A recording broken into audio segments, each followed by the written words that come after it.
안녕하세요. 오늘 저희는 사무엘기 하권 5장, 그중에서도 1절에서 3절까지 이 부분을 좀 깊게 파고들어 보려고 합니다. 네, 아주 짧지만 정말 중요한 대목이죠. 맞습니다. 다윗이 드디어 유다 지파만이 아니라 온 이스라엘의 임금이 되는 바로 그 순간인데요. 이 과정에 담긴 어떤 신학적인 의미, 또 계약의 중요성 같은 것들을 카톨릭 성경이랑 해설 중심으로 살펴보겠습니다. 네, 좋습니다. 그러니까 오늘 우리가 뭘 보려고 하냐면요. 다윗 왕위가 그냥 뭐 힘이나 혈연으로 딱 얻어진 게 아니고 하느님의 선택, 그리고 백성들의 인정, 그리고 결정적으로 이 계약이라는 공적인 형식을 통해서 어떻게 딱 세워졌는지 이걸 좀 명확히 보려는 거죠. 네, 그 다층적인 과정을 이해하는 게 핵심입니다. 그렇죠. 주신 주석 자료들, 연구들 이걸로 본문 구석구석 한번 같이 의미를 찾아가 보시죠. 자, 그럼 헤브론에서 시작된 그날 이야기 속으로 한번 들어가 볼까요? 네, 자, 먼저 배경을 좀 그려봐야 할 것 같아요. 사무엘기 하권 2장 4절을 보면 다윗은 이미 헤브론에서 유다 지파 사람들한테 기름 부음을 받았어요. 임금이 된 거죠, 유다에. 네, 남쪽 유다에서는 이미 왕이었죠. 근데 시간이 좀 흐르고 5장 1절이 되면 상황이 확 바뀝니다. 이스라엘의 모든 지파가 헤브론에 있는 다윗에게 몰려와서 이렇게 기록되어 있어요. 그러니까 북쪽 이스라엘 지파들이 남쪽 유다의 중심지인 헤브론까지 직접 찾아온 거예요. 그렇죠. 왜 하필 헤브론이었을까요? 그냥 지리적으로만 볼 건 아닌 것 같은데요. 맞습니다. 헤브론은 예루살렘이 이스라엘의 중심이 되기 전에는 상당히 중요한 종교적 역사적 의미가 있던 곳이에요. 아, 그런가요? 네, 예를 들어 창세기 13장 보면 아브라함이 거기 제단을 쌓았다는 기록도 있고 또 사무엘기 하권 15장에도 보면 압살롬이 헤브론에서 주님께 서원을 채우려 한다 이런 언급이 나와요. 아하, 그렇군요. 이런 걸 보면 당시 헤브론이 그냥 도시가 아니라 어떤 중요한 모임 장소 혹은 경신례의 장소 이런 역할을 했을 가능성이 커 보입니다. 네네. 모든 지파가 다 같이 모여서 뭔가 중대한 결정을 하기에 상징성도 있고 권위도 있는 그런 장소였던 거죠. 다윗이 유다 임금으로 기름 부음 받은 곳이기도 하고요. 아, 그렇군요. 그러니까 지파 전체 대표들이 모이기에 딱 적합한 그런 상징적인 곳이었다. 이 말씀이시네요. 네, 바로 그겁니다. 그들이 헤브론에 모여서 다윗에게 건넨 첫 마디가 참 인상 깊어요. 보십시오. 우리는 임금님의 뼈와 살입니다. 이 뼈와 살, 카톨릭 성경에서는 골육이라고도 하죠. 네, 골육지친 할 때 그 골육이요. 이게 그냥 우리 같은 민족입니다. 이 정도 의미는 아닌 것 같은데요. 어떠세요? 네, 아주 강렬하고 또 중요한 표현입니다. 이게 단순히 우리 혈연적으로 같은 민족이다.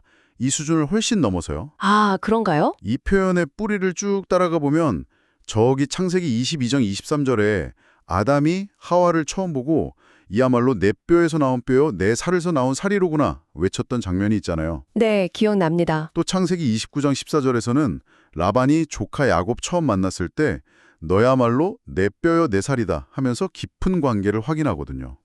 그러니까 이 뼈와 살, 골육이라는 건 단순 혈족 관계 이상으로 서로 분리될 수 없는 어떤 깊은 일체감, 존재론적인 연결, 그리고 아주 강한 정서적 유대 이런 걸 의미하는 표현이에요. 와. 이스라엘 지파들은 다윗한테 이 말을 하면서 당신은 그냥 유다 지파만의 임금이 아니라 바로 우리 자신, 우리랑 하나인 존재입니다.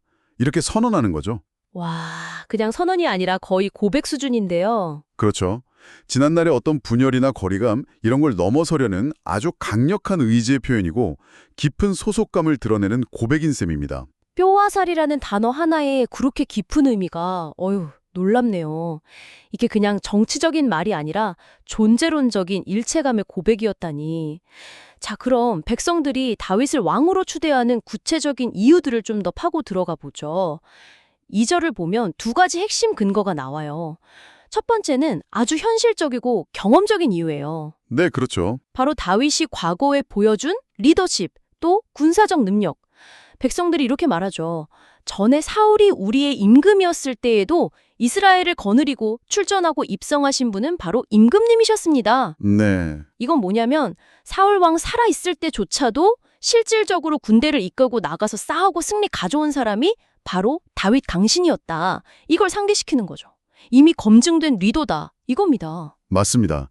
이건 다윗의 어떤 세속적인 지도력, 그러니까 현실 세계에서의 통치 능력, 군사적 역량, 이걸 인정하는 발언이죠. 네네. 사울 통치 말기에는 이미 다윗이 백성들 신망을 얻고 있었고 전쟁터에서 그의 역할은 모두가 알고 있었으니까요. 아, 우리가 진짜 따를 만한 능력을 갖춘 지도자다. 이 점을 분명히 하는 거죠. 왕으로서 나라를 이끌고 보호할 실질적인 능력이 있다는 걸 백성들 스스로가 증언하는 겁니다. 그런데 여기서 정말 흥미로운 지점으로 넘어가요. 두 번째 이유는 다윗의 능력이나 과거 공로가 아니라 바로 하느님의 뜻을 직접 언급한다는 거예요. 아, 그렇죠. 그 부분이 아주 중요하죠. 백성들이 이어서 말합니다. 또한 주님께서는 너는 내 백성 이스라엘의 목자가 되고 이스라엘의 영도자가 될 것이다 하고 임금님께 말씀하셨습니다. 아니 예언자도 아닌데 백성들이 직접 하느님 말씀을 인용하면서 왕위의 정당성을 주장하고 있어요. 이거 좀 파격적이지 않나요? 바로 그 점이 이 본문의 아주 독특하고 중요한 부분입니다. 어떤 특별한 카리스마를 가진 예언자가 아니라 이스라엘의 모든 지파, 그러니까 백성 전체를 대표하는 이들이 마치 예언자처럼 하느님의 말씀을 선포하고 있다는 사실이죠. 백성 전체가요? 네. 그들이 인용하는 너는 내 백성 이스라엘의 목자가 되고 이스라엘의 영도자가 될 것이다. 이 말씀은 나중에 하느님께서 나탄 예언자를 통해 다윗에게 직접 확인시켜 주시는 말씀하고 거의 똑같아요. 아 정말요? 네. 사무엘기 하권 7장에 나오죠. 이게 뭘 의미하겠어요? 백성 전체가 하느님의 계획과 뜻을 공식적인 예언 선포가 있기도 전에 이미 알고 있었고 그걸 집단적으로 또 예언적으로 선포하고 있다. 이렇게 해석할 수 있습니다. 와... 다윗의 왕위 계승이 단순히 인간적인 추대나 정치적인 합의, 이걸 넘어서서 신적인 정당성을 가지고 있다는 걸 백성 스스로가 확인하고 공표하는 장면인 거죠. 백성들이 예언자적인 목소리를 내고 있다. 아, 정말 놀라운 해석인데요. 하느님의 뜻이 꼭 예언자 한 사람 통해서만 전달되는 게 아니라 공동체 전체를 통해서도 이렇게 드러날 수 있다는 것 같기도 하고요. 네, 그런 가능성을 시사하는 대목이죠. 자, 이렇게 백성들의 인정과 하느님의 뜻에 대한 확인이 이루어진 후에 이제 공식적인 절차로 나아갑니다. 3절이 바로 그 장면이죠. 네, 3절이 이제 왕위 계승을 공식화하는 핵심 절차를 담고 있습니다. 먼저 이스라엘의 원로들이 모두 헤브론으로 임금을 찾아가자 이렇게 시작해요. 원로들? 네, 이 원로들은 각 지파와 시족 공동체를 대표하는 지도자들, 그러니까 당시 이스라엘 사회의 중요한 의사결정권자들이었을 겁니다. 온 이스라엘을 대표하는 인물들이 다윗 앞에 모인 거죠. 네.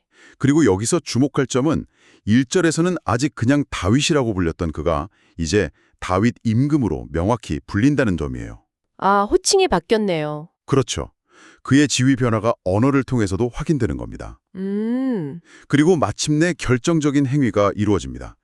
다윗 임금은 헤브론에서 주님 앞으로 나와 그들과 계약을 맺었다. 계약. 네, 여기서 가장 중요한 단어는 바로 계약, 히브리어로는 베리트입니다.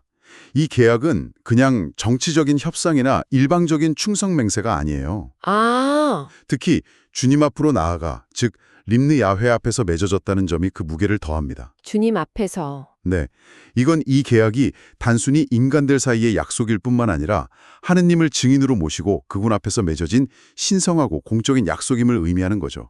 하느님께서 이 계약의 보증인이 되시는 겁니다. 주님 앞에서 맺은 계약이라 그 무게감이 확 다르네요. 단순 합의가 아니라 신적인 보증이 담긴 약속이다. 그렇죠. 일방적으로 명령하고 복종을 요구하는 관계가 아니라는 그런 느낌이 강하게 드는데요. 정확히 보셨습니다.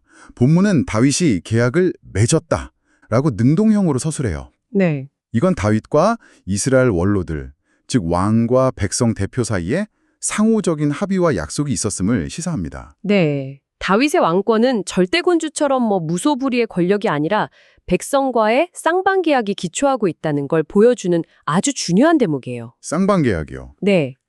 그의 통치는 하느님의 지명이라는 신적인 정당성 위에 백성 대표들과의 공식적인 합의라는 일종의 공동체적 정당성을 함께 갖추게 되는 겁니다.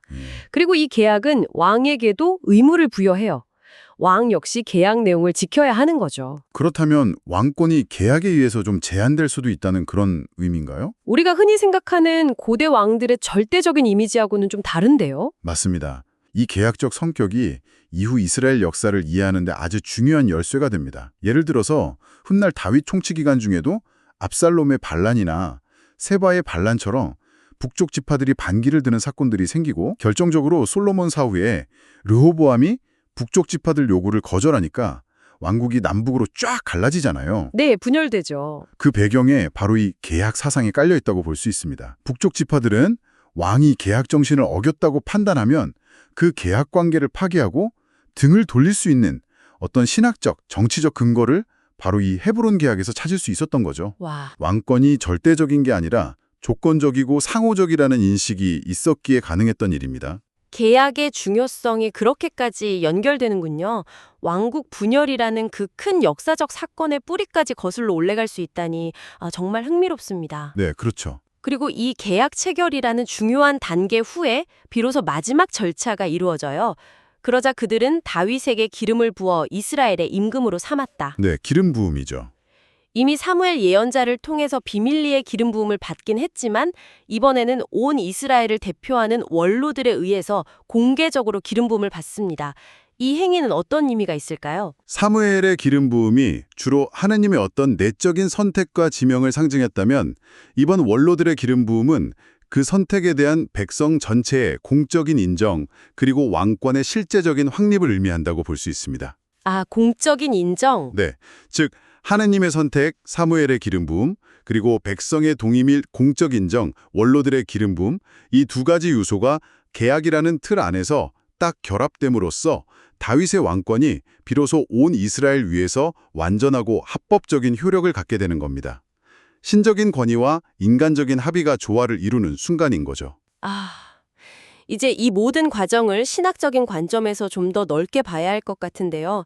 특히 아까 백성들이 다윗을 부를 때 썼던 그 목자라는 칭호가 참 인상 깊었어요. 네, 목자. 실제 목동 출신이었던 다윗의 배경과도 물론 연결되겠지만 성경에서 이 이미지가 갖는 신학적 무게는 훨씬 더 크지 않습니까? 그렇습니다.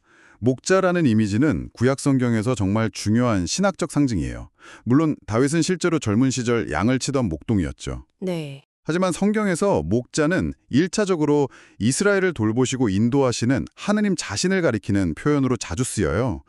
가장 유명한 시편 23편, 주님은 나의 목자, 나는 아쉬울 것 없어라. 이게 대표적이죠? 그렇죠. 또한 미래에 하느님께서 보내주실 이상적인 통치자, 그러니까 메시아적인 임금을 묘사할 때도 목자 이미지가 사용됩니다. 에제키엘서 34장 같은 곳에요. 아, 메시아적 임금. 근데 흥미로운 점은 이스라엘 역사에서 실제 재위 중인 임금에게 목자라는 칭호가 명시적으로 딱 부여된 경우는 다윗이 거의 유일하다는 겁니다. 아, 정말요? 재위 중인 왕에게는? 네, 이건 다윗이 단순한 군주를 넘어서 하느님의 백성을 돌보는 어떤 특별한 역할을 부여받았다는 걸 시사하죠. 하지만 동시에 본문은 그가 절대적인 권력자가 아니라 하느님과 백성 앞에서 맺은 계약에 충실하면서 백성을 섬겨야 하는 섬기는 목자임을 분명히 합니다. 섬기는 목자. 네, 그의 권력은 백성을 착취하기 위한 게 아니라 그들을 푸른 풀밭, 샘토로 인도해야 하는 책임과 불가분하게 연결되어 있다는 거죠. 종합해 보면 다윗이라는 인물 또 그의 왕권은 정말 여러 겹의 의미로 쌓여 있네요. 하느님의 직접적인 부르심과 약속, 목자 칭호, 또 전쟁터에서 스스로 증명한 탁월한 리더십과 능력, 그리고 마지막으로 백성 전체를 대표하는 원로들과 주님 앞에서 맺은 공식적인 계약을 통한 인정, 이 모든 요소가 결합되어서 그의 통치가 시작되었다는 거군요. 네네. 언어 하나만으로는 설명이 안 되는 아주 복합적인 정당성이네요. 이 복합성을 어떻게 봐야 할까요? 정확히 그렇습니다. 다윗의 왕권은 어느 한 가지 요소만으로 환원될 수가 없어요. 신적인 카리스마, 개인의 역량, 그리고 공동체와의 합의, 이 세 가지 중요한 기둥 위에 딱 세워졌다고 봐야 합니다. 이것이 다윗 왕조가 이스라엘 역사에서 차지하는 그 독특한 위상의 배경이 되는 거고요. 그리고 다윗에게서 시작된 이 목자 임금의 이미지는 이후 이스라엘의 메시아 사상으로 깊숙이 흘러들어갑니다. 아, 메시아 사상으로? 네, 특히 그리스도교 신앙에서는 바로 이 다윗의 자손으로 오신 예수 그리스도를 당신의 양들을 위해 목숨까지 내어놓으시는 궁극적인 착한 목자로 이해하는 중요한 신학적 뿌리가 됩니다. 요한복음 10장에 잘 나오죠? 네네. 이는 또한 후에 나탄 예언자를 통해 다윗 왕조에 주어진 그 영원한 왕위에 대한 약속, 사무엘기 하권 7장의 내용과도 깊이 연결되는 주제고요. 이것이 다윗 계약의 핵심적인 신학적 의미라고 할 수 있겠습니다. 오늘 저희는 사무엘기 하권 5장 1절에서 3절 이 짧은 본문을 통해서 다윗이 분열된 이스라엘을 하나로 묶어서 온전한 임금이 되는 그 결정적인 순간에 정말 깊이 있게 탐구해봤습니다. 네, 의미 있는 시간이었습니다. 백성들의 그 진심 어린 고백, 뼈와 살, 다윗이 이미 증명한 지도력, 또 하느님의 뜻을 담은 목자로서의 소명, 그리고 마침내 주님 앞에서 맺어진 신성하고 상호적인 계약, 이 모든 것이 어우러져서 그의 왕권이 세워졌음을 확인했습니다. 단순한 권력 투쟁의 결과가 아니라 신적, 인간적 정당성을 확보해가는 그런 과정이었네요. 네, 맞습니다. 이 과정을 통해 우리는 다윗의 왕권이 고대 근동의 다른 왕권 개념과는 좀 다른 독특한 성격을 지니고 있음을 알 수 있습니다. 절대적인 권력이 아니라 하느님의 뜻과 백성과의 상호 합의, 즉 계약에 의해서 정당화되고 또 제한되는 그런 권력이었죠. 그를 백성을 섬기는 목자임금으로 세운 것은 바로 이러한 복합적인 과정이었습니다. 특히 왕의 권한과 책임이 계약이라는 공적인 형식을 통해 규정되었다는 점은 계속해서 좀 곱씹어 볼 만한 가치가 있다고 생각합니다. 오늘 탐구를 마무리하면서 청취자 여러분께도 마지막으로 생각해 볼 질문 하나를 남기고자 합니다. 이스라엘의 원로들과 다윗 임금이 맺은 이 계약이 단순히 정치적인 합의를 넘어서 특별히 주님 앞에서 공적으로 그리고 거룩하게 맺어졌다는 점을 다시 한번 주목해 보시길 바랍니다. 네, 그 주님 앞에서라는 표현이 중요하죠. 정치적인 합의나 리더십의 형성이 지닌 이러한 어떤 공적이고 신성한 차원을 오늘날 우리가 살아가는 공동체 안에서 우리의 신앙 실천과 리더십 발휘 그리고 서로에 대한 책임의 관계 속에서 어떻게 새롭게 발견하고 또 의미 있게 적용해 볼 수 있을까요? 이 질문에 대한 여러분만의 답을 찾아가는 여정이 이 고대의 이야기를 오늘 우리의 삶으로 가져오는 의미 있는 성찰이 될 것입니다.